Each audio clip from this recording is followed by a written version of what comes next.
I'm Tom from Do-It-Yourself Home Automation, and I'm starting the process of introducing my new baby chickens to my existing flock. So I've got 4 baby chickens. They're about 6 weeks old now, so it's the point where I'm going to start to introduce them. And the first thing I did was to put them in this outside cage here nearby to where I had my big chickens in this outside coop, and they hung out together outside for a day so they could see each other.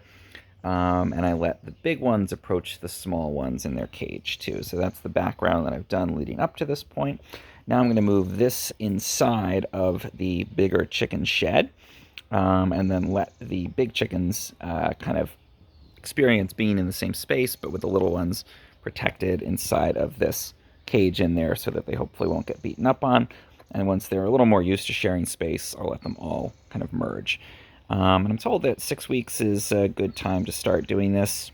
And probably in the next week or two, they can hopefully all start to share a coop and establish their pecking order safely. I think introducing 4 to 2, which is what I'm doing here, is probably safer because there are strength in numbers there. But we'll see how everything goes with that. So first I'm going to place this cage inside of the bigger chicken shed. And here's Anna and Elsa, the big shed, wondering what's going on.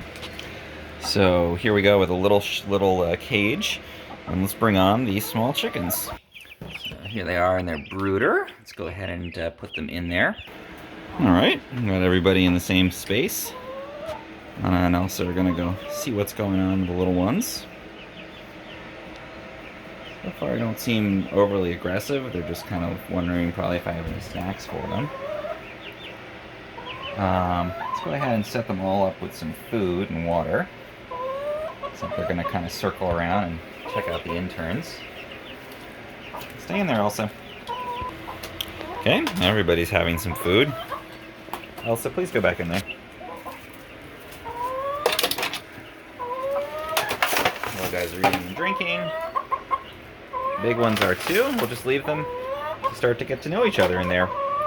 So far, Anna and Elsa are kind of pacing around, checking them out, but no attempt to attack them or anything. And we'll just all let them all spend some safe time together, make sure that these sides are totally locked so nobody escapes. Yeah, all looks good. And that's the start of the introduction. So next, after maybe a week of them sharing the space, at least in this context, then I'll start to let them out together. It's usually advised to do that at night when everybody's asleep and roosting, and we'll see how it all goes.